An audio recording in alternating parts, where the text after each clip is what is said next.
Assalamualaikum warahmatullahi wabarakatuh.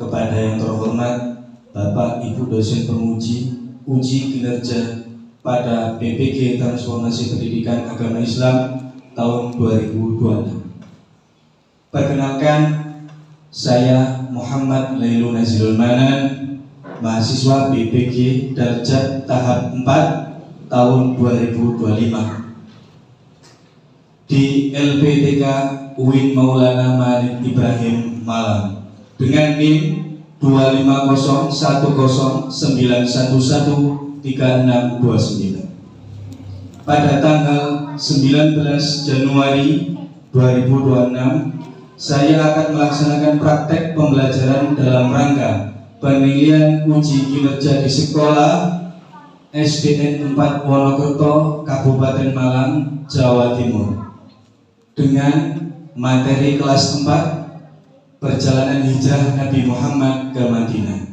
Terima kasih dan selamat menyaksikan. Assalamualaikum warahmatullahi wabarakatuh. Waalaikumsalam warahmatullahi wabarakatuh. Bagaimana kabarnya? Gimana? Alhamdulillah. Untuk kelengkapan kelas pada pagi hari ini gimana? Yang tidak masuk siapa? Masuk semua? Alhamdulillah, berarti ini sudah masuk semua. Oke, lanjut.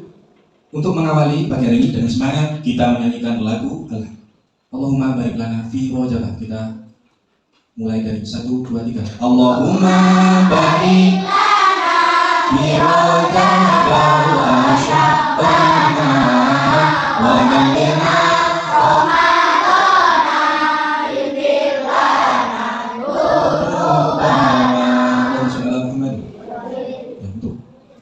melalui mengawali pembelajaran pada pagi hari ini, kita awali dengan doa. Sebelum belajar, marilah kita berdoa. Berdoa mulai.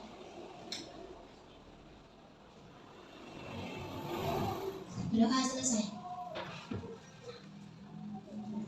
Alhamdulillah.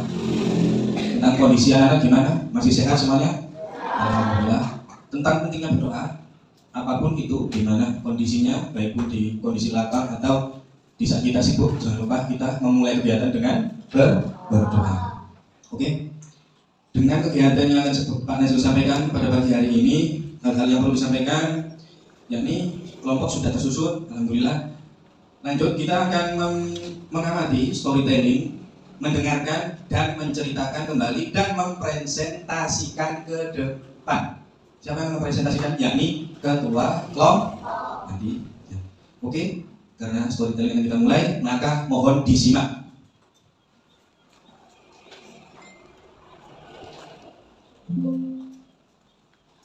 Kita kali ini yakni hijrah Nabi Muhammad SAW ke Madinah. Tujuan pembelajaran melalui metode storytelling, siswa dapat menceritakan kembali kisah Nabi.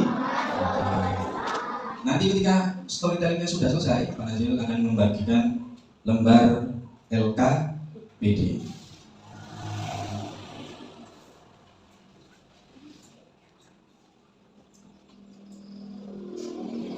Disimak anak ya.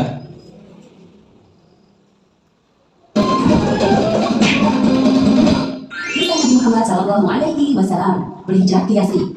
Atas izin Allah Subhanahu Wa Taala, kaum musyrikin yang menentang rumah Rasulullah tertidur pulas. Alhasil, jejak Rasulullah yang ternyata berhasil lolos dengan selamat. Sementara itu, Rasulullah bersama Abu Bakar sedang bersembunyi di Gua Tur agar terhindar dari rencana pembunuhan kaum musyrikin. Di suatu malam, Rasulullah didatangi malaikat Jibril. Beliau diberitahu bahwa sudah saatnya bagi Rasulullah untuk berhijrah. Wahai Muhammad, janganlah kamu tidur bersama di tempat tidurmu, karena sesungguhnya Allah Subhanahu Wa Taala memerintahkan untuk berhijrah ke Yasrib. Pada siang hari berikutnya, Rasulullah mendatangi rumah Abu Bakar sambil menutupi wajahnya. Sebuah kebiasaan yang jarang beliau lakukan saat berkunjung ke rumah sahabat tersebut. Rasulullah merasa perlu berhati-hati sebelum menceritakan kepada Abu Bakar tentang kedatangan Jibril semalam. Wahai sahabatku, kenalkan orang-orang yang ada di rumah ini. Aku ingin menyampaikan sesuatu yang penting kepadamu. Mereka semua teman kamu, wahai Rasul. Tidak ada yang perlu dikhawatirkan. Sesungguhnya telah diizinkan bagiku untuk berhijrah. Apakah ada yang ingin ditemani, wahai Rasul? Ya, aku ingin kau menemaniku hijrah ke Yasrib.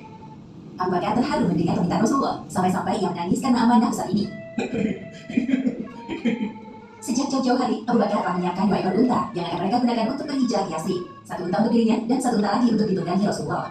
Wahai Rasul, ambillah salah satu dari dua unta ini yang Anda sukai. Maaf sahabatku, kalian tidak akan menerima pemberian secara cuma-cuma. Aku akan membayar sudah satu ekor unta, hijrah dan makan hias kepada Nabi yang mulia. Maka aku ingin mengorbankan semua yang aku miliki demi menempuh perjalanan ini. Kemudian Rasulullah dan Abu Bakar menyusun strategi hijrah bersama, khususnya rencana untuk keluar dari Mekah malam ini. Selain Abu Bakar, Nabi Muhammad juga menemui Ali bin Abi Thalib. Beliau meminta doa kepada Ali. Setelah sebelumnya Rasulullah meminta Ali untuk tetap tinggal di Mekah sampai sekarang. Wahai Ali, sebelum engkau berhijrah di Yasrib, aku minta agar engkau membagikan barang titipan yang diamanahkan kau luas padaku. Insya Allah, aku akan menyelesaikan amanah tersebut untukmu, wahai Rasul. Terima kasih. Sebuah fenomena yang aneh ketika orang-orang Quraisy, terlebih kaum musyrikin, lebih memilih menitipkan barang berharga mereka kepada Rasulullah daripada menitipkannya kepada orang lain. Hal ini dikarenakan Rasulullah memiliki sifat yang amanah, meskipun secara terang-terangan mereka membenci. Jika kalian tidak mau menjadi pengikutnya, Muhammad akan membunuh kalian. Lalu setelah mati, kalian akan dibangkitkan dan disiksa oleh. Ini Muhammad akan mati di tangan kita. Jangan sampai dia lolos. Benar, kita tidak boleh lekas sedikit. Rasulullah sempat merasa bimbang untuk memutuskan akan keluar atau Allah Subhanahu wa Ta'ala telah mengabulkan parangan mereka hingga tertidur pulas. Warna langit mulai berubah, pertanda waktu subuh sebentar lagi tiba. Kenapa bisa kau yang tidur di sini? Di mana Muhammad? Aku tidak tahu di mana Rasulullah. Siap. Ali bin Abi Thalib mengorbankan dirinya sebagai jebak sebelum ada orang yang melihat. Sesuai rencana, Rasulullah dan Abu Bakar tidak langsung berhijrah, namun singgah di suatu dan dua lubang yang tersisa. Abu Bakar tentang yang terbakar. Di mana ayahmu? Aku tidak tahu. Sekali lagi, aku tanya. Puncak bukit mereka menghentikan langkahnya. Sebentar, kamu yakin mereka? Berada dalam gua, di waktu dia berkata kepada temannya, janganlah kamu berduka cita, sesungguhnya Allah beserta kita. Maka Allah menurunkan ketenangannya kepada Muhammad dan membantunya dengan tentara yang kamu tidak melihatnya. Dan Al-Quran menjadikan semua orang-orang kafir itulah yang rendah. Dan kalimat Allah itulah agar tidak ada orang yang curiga. Orang-orang kafir telah membuat sayembara untuk menemukan Anda, wahai Rasulullah, dan juga engkau layak dengan hadiah masing-masing 100 ekor unta. Mereka sungguh kejam. Selain Asma dan Muhammad SAW, karena hijrah merupakan ujian dari Allah Subhanahu wa Ta'ala kepada Rasulnya untuk berpisah dari kampung halaman tercinta. Ditambah lagi halangan yang harus dihadapi oleh beliau selama perjalanan. Satu-satunya orang Quraisy yang berhasil mengejar rombongan Rasulullah adalah Suraqah bin Malik bin Jusur. Rasulullah sama komandan di kota Mekah dari kejauhan sebelum beliau melanjutkan perjalanan menuju kota Yasrib. Wahai orang Mekah, engkau adalah kota yang paling dicintai oleh Allah. Engkau kota terbaik. Jika bukan karena kau mungkin kebanyakanmu, aku tidak akan meninggalkanmu. Kota Mekah memiliki tempat spesial di hati Rasulullah. Di sana tempat beliau tumbuh dari masa kanak-kanak hingga dewasa, bertemu dengan kakek tersayang, para paman, menikah dengan Khadijah yang tercinta, dan membesarkan putra-putri mereka. Selama lebih dari 50 tahun, Rasulullah telah menjalankan asa manis kehidupan di kota Mekah. Namun beliau sadar bahwa kota Mekah saat ini sudah tidak kondusif. Ada pertanyaan dari Pak Najib. Tadi yang menemani sahabat siapa? Abu Bakar. Yang disuruh Rasulullah meniduri tempat tidurnya untuk memakai Ali bin Abi. Terus di setiap perjalanan ini tadi diceritanya ke poin ketika Rasulullah mengelabui tentara Quraisy yang sudah mengepung rumahnya, ya, atas izin Allah dalam surat apa tadi? Surat apa? Yasin ayat 9 yang berbunyi ainihim wa min khalfihim saddan fa'awshaynahum. Kita ulangi lagi dengan bacaan bismillah. Bismillahirrahmanirrahim. Waj'alna min baini aydihim saddan wa min khalfihim saddan fa'awshaynahum fahum la yubsirun. Artinya, yang mencatat artinya siapa? Yang mencatat artinya tadi? Yang mencatat artinya Untuk dijadikan tempat berdakwah atas perintah dari Allah Subhanahu wa Ta'ala. Terus Baik.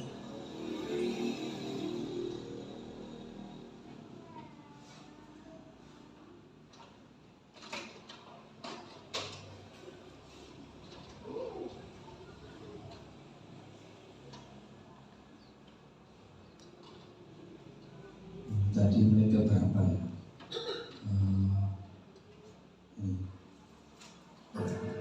Rasulullah sempat merasa bimbang.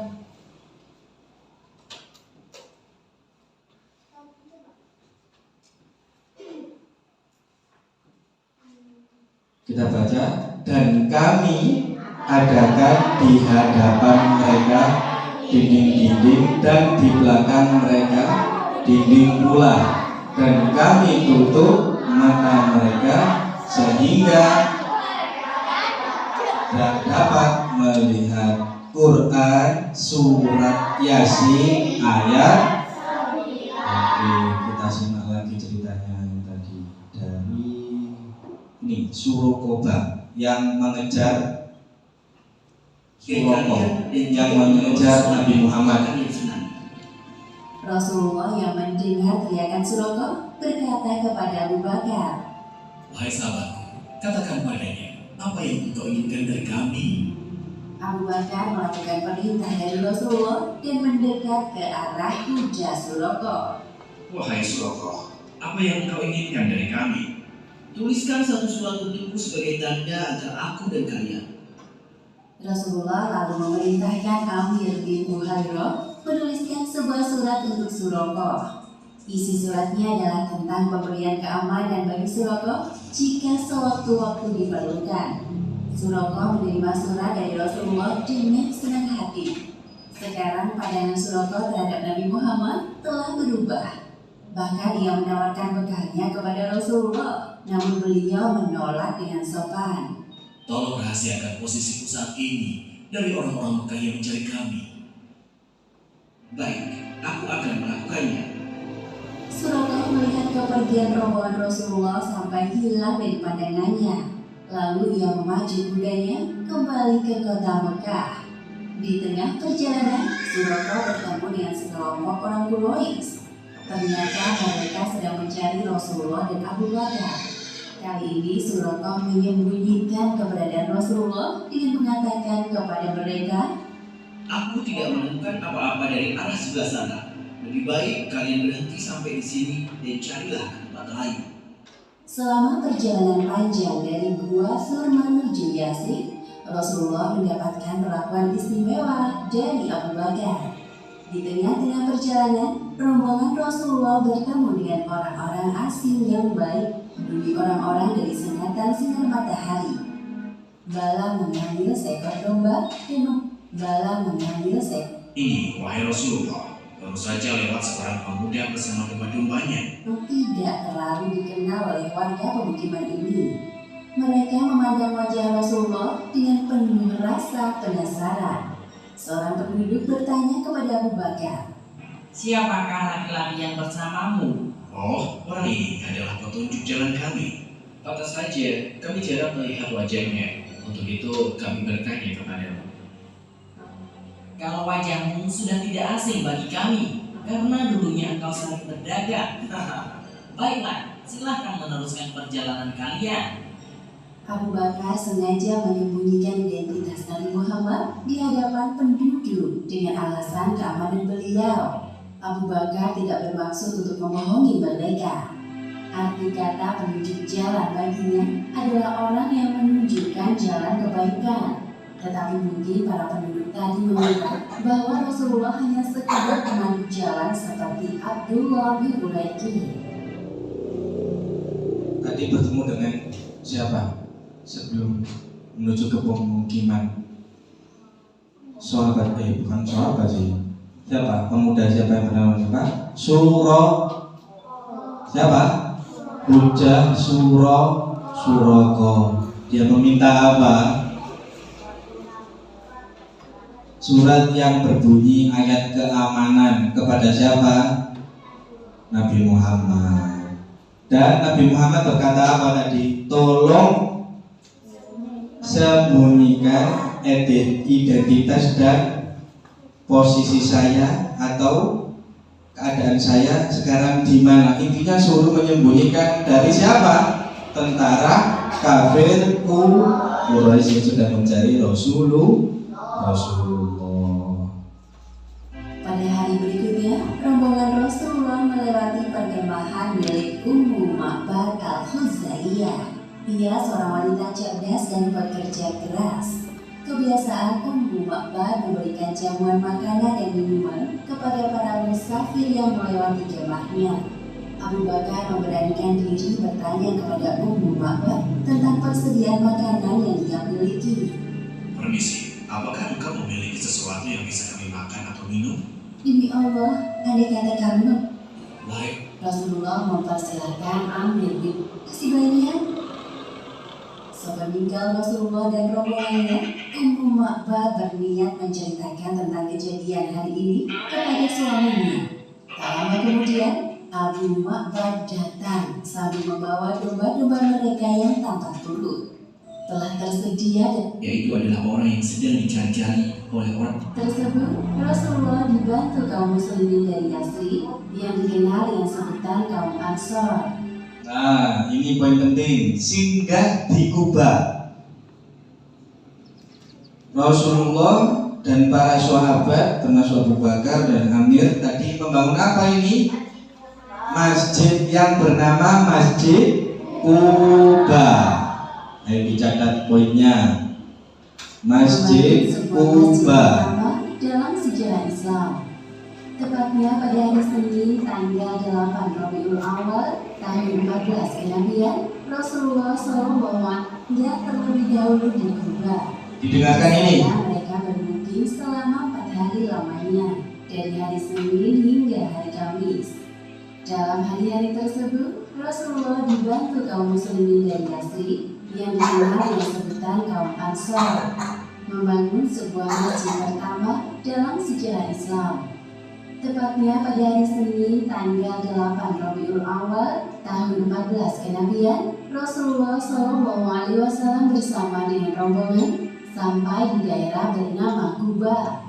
Daerah ini hanya berjarak sekitar 5 km di sebelah tenggara kota Yasrib.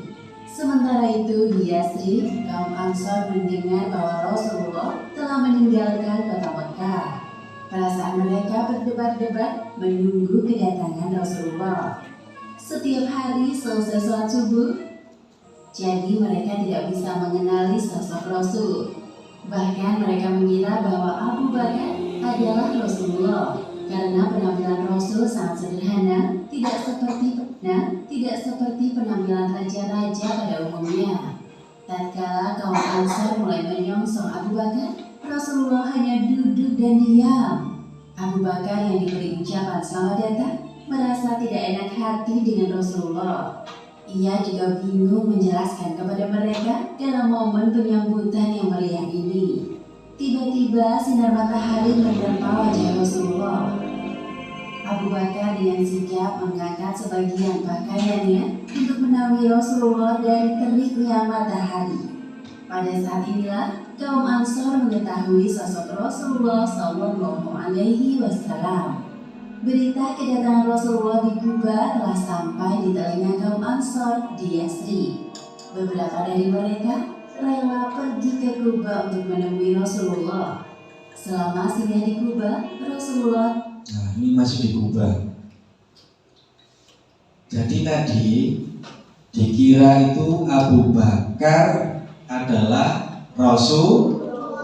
Saking sungkannya Abu Bakar karena tawaduknya, ketika matahari itu mengenai wajah Rasulullah, teriknya panas. Akhirnya serbannya Abu Bakar penutup kepalanya itu diletakkan untuk menutupi wajah atau kepala Rasulullah. Itu saking tawaduknya sahabat Abu Bakar kepada Rasulullah Shallallahu Alaihi Wasallam. Tinggal di rumah Kulsum bin Hadam. Selain Kulsum, Rasulullah sering berkunjung di kediaman Sa'ad bin Khaisamah untuk berdiskusi tentang dakwah Islam bersama para sahabat yang lain. Sementara itu di kota Makkah, Ali bin Abi Thalib telah menyelesaikan amanah dari Rasulullah untuk mengembalikan barang-barang titipan kaum Quraisy. Selama 4 hari di Kuba, Rasulullah telah merancang sebuah rencana besar. Beliau mengajak kaum Ansor untuk membangun sebuah masjid dan sholat di dalamnya. Ada orang-orang yang ingin membersihkan diri, dan Allah menyukai orang-orang yang bersih. Masjid Kuba merupakan masjid pertama yang didirikan oleh. Nah, tak ulangi lagi nih. Jadi ada poin dari surat Quran surat At-Taubah. Janganlah kamu bersembahyang dalam masjid itu selama-lamanya. Sesungguhnya masjid yang didirikan atas dasar takwa dan Masjid Kuba sejak hari pertama adalah lebih patut untuk kamu bersembah yang di dalamnya. Di dalamnya ada orang-orang yang ingin membersihkan diri, dan Allah menyukai orang-orang yang bersih. Jadi intinya orang kalau ibadah di masjid itu, kita niatnya itu menyembah Allah. Kita menghadap Allah, posisi hati kita harus bersih, karena di situ kita ingin membersihkan diri, dan Allah Subhanahu wa Ta'ala menyukai orang-orang yang bersih. Apa yang bersih? Baju, pakaian suci, hatinya harus bersih. Kita lanjutkan lagi. Nah, sesungguhnya masjid yang didirikan atas dasar takwa, Masjid Quba, sejak hari pertama dan berjalan menuju kota Yasrib. Namun waktu sholat Jumat telah tiba sebelum mereka sampai di kota. Akhirnya Rasulullah memutuskan untuk sholat Jumat di perkampungan Bani Salim bin Auf. Daerah ini juga terkenal dengan sebutan Wadi Ar-Raununa, Lembah Ar-Raununa. Setelah melaksanakan sholat Jumat, Rasulullah dan para rombongan melanjutkan perjalanan ke Yasrib yang Tadi Rasulullah tiba di lembah Ar-Raununa atau Ar-Raununa. Melakukan apa? Ibadah sholat Jumat. Tinggal sedikit lagi. Terhitung sejak hari pertama Rasulullah memasuki kota Yasrib, nama Yasrib berubah menjadi Madinatul Rasul, kota Rasulullah, yang kemudian disingkat menjadi Madinah. Hari Jumat ini merupakan hari yang sangat agung bagi umat Islam. Dari rumah-rumah dan lorong-lorong kota Madinah terdengar suara tahmid atau pujian untuk menyambut kedatangan Rasulullah. Seorang sahabat bernama Al-Bara bin Azib yang menyaksikan kedatangan Rasulullah dari bentar lalu berjalan beberapa langkah. Unta ini menoleh ke kanan, ke kiri, kira mengambil barang ibunya. Sesungguhnya hal ini telah diatur oleh Allah Subhanahu wa Ta'ala. Ibunya, Halid, nama Abu Al-Ash.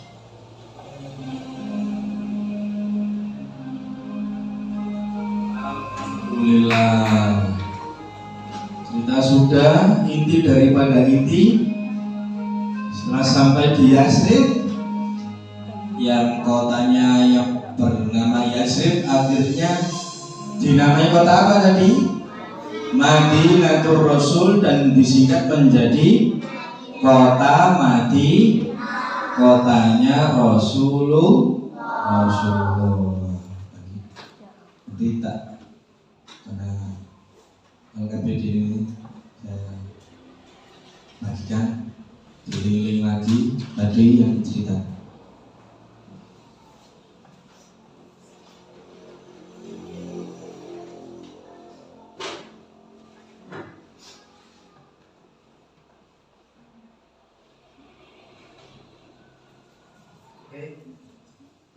Silakan dicatat dulu tadi poin-poin penting, dan habis ini langsung maju.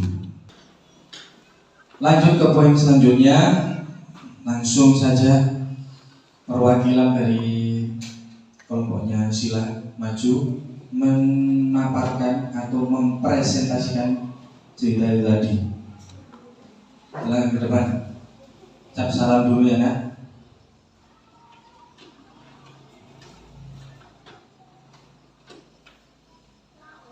Assalamualaikum warahmatullahi wabarakatuh. Waalaikumsalam warahmatullahi wabarakatuh. Saya akan menceritakan peristiwa perjalanan Nabi Muhammad SAW hijrah ke Yasrib, Madinah. Saat Nabi Muhammad tidur, malaikat Jibril datang untuk menyampaikan bahwa Nabi Muhammad SAW harus hijrah ke Yasrib, Madinah.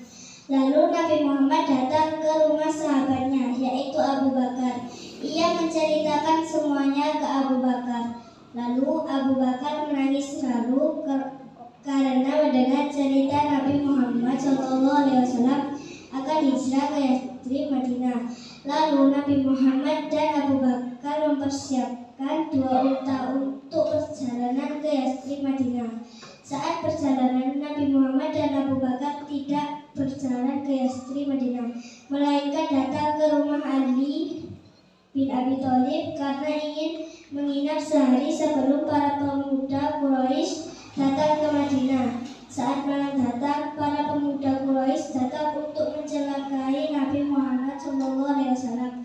Nabi Muhammad melihat kaum Quraisy di depan rumah Ali bin Abi Thalib lewat jendela. Lalu Nabi Muhammad mengelabui dengan cara membaca surat Yasin ayat 9 dan menaburkan pasir ke kepala kaum Quraisy. Lalu Nabi Muhammad berhasil kabur dari kaum pemuda Quraisy.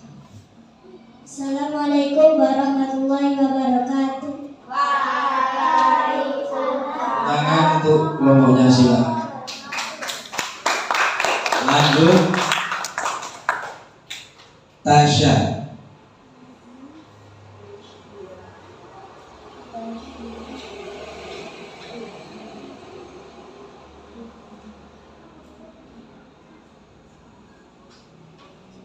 Assalamualaikum warahmatullahi wabarakatuh. Waalaikumsalam warahmatullahi wabarakatuh. Saya akan menceritakan perjalanan Nabi Muhammad menuju Madinah. Dengan izin Allah, Rasulullah dan Abu Bakar tidak ditemukan setelah 3 malam di Gua Thur. Mereka melanjutkan perjalanan. Abdullah bin Uraikid dipilih sebagai penunjuk jalan. Abdullah yang bukan seorang muslim ini sangat memahami jalan menuju Madinah. Tentu saja sebelumnya dia sudah dipastikan tidak akan berbohong saja sebelum dan mencelakakan Rasulullah. Amir bin Ruhairah bertugas menghapus jejak dengan kambing gembalanya. Suraqah bin Malik mengejar untuk membunuh Rasulullah. Namun setiap kali sudah dekat kudanya dan dia terpelanting. Suraqah akhirnya pulang. Sampainya Rasulullah di Quba, sebuah perkampungan di pinggir Madinah. Beliau bertemu dengan Ali bin Abi Thalib yang menyusul berhijrah. Usai mengembalikan barang yang sebelumnya dititipkan kepada Rasulullah oleh orang Quraisy, Rasulullah membangun pondasi Masjid Quba, masjid pertama yang didirikan sejak beliau diangkat menjadi nabi. Kisahnya diabadikan oleh Allah dalam Al-Quran surat At-Taubah ayat 108. 4 hari kemudian beliau melanjutkan perjalanan hingga tiba di Madinah.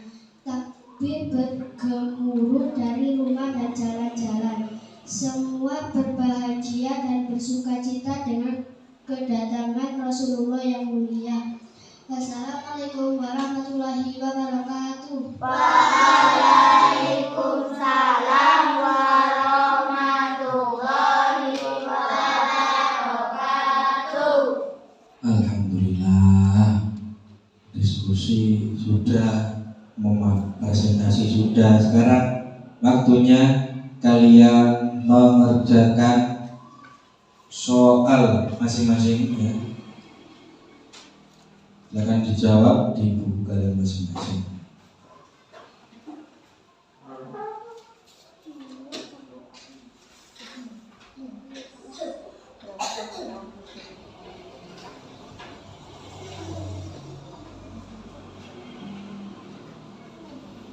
Ini didengarkan.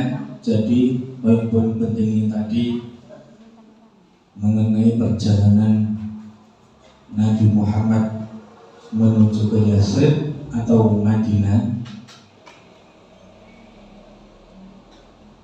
yang dapat kita petik hikmahnya, yakni yang pertama sabar, yang kedua tawakal, yang ketiga kita tidak boleh putus asa dan harus bersemangat.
Alhamdulillahirabbil.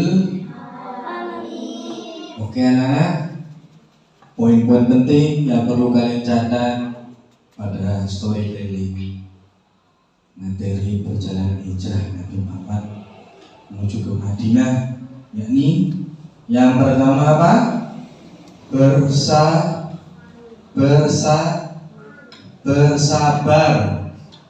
Apa? Bersabar. Yang kedua, tawakal. Apa? Tawakal. Yang ketiga, jangan putus asa, tetap bersemangat. Kalau jadi murid yang perlu kita tiru dari Rasulullah yaitu tadi murid yang sabar, tawakal, jangan putus asa dalam belajar. Kira-kira ada yang perlu dipertanyakan anak-anak? Ada yang ditanyakan dari materi ini? Sudah paham? Mari kita akhiri dengan pembacaan doa. Semoga pembelajaran pada pagi hari ini menjadi pembelajaran yang sangat bermanfaat. Ilmu kalian menjadi manfaat dan kalian tetap menjadi anak yang soleh dan solihah. Amin ya robbal. Bismillahirrahmanirrahim. Allahumma sholli ala sayyidina Muhammad wa ala ali sayyidina Muhammad walhamdulillahi rabbil alamin. Rabbil firli dhunubi wa liwalidayya warhamhuma kama rabbayani saghira. Rabbi shrah li sadri wa yassir li amri wahlul 'uqdatam min lisani yafqahu qawli. Rabbi zidni ilma warzuqni fahma waj'alni min ibadikas shalihin. Rabbana atina fid dunya wa fil akhirati hasanah wa qina adzabannar. Subhana rabbika rabbil izzati amma yasifun wa salamun alal mursalin walhamdulillahi rabbil alamin. Sampai bertemu lagi di materi selanjutnya. Ihdinas siratal mustaqim. Wassalamualaikum warahmatullahi wabarakatuh.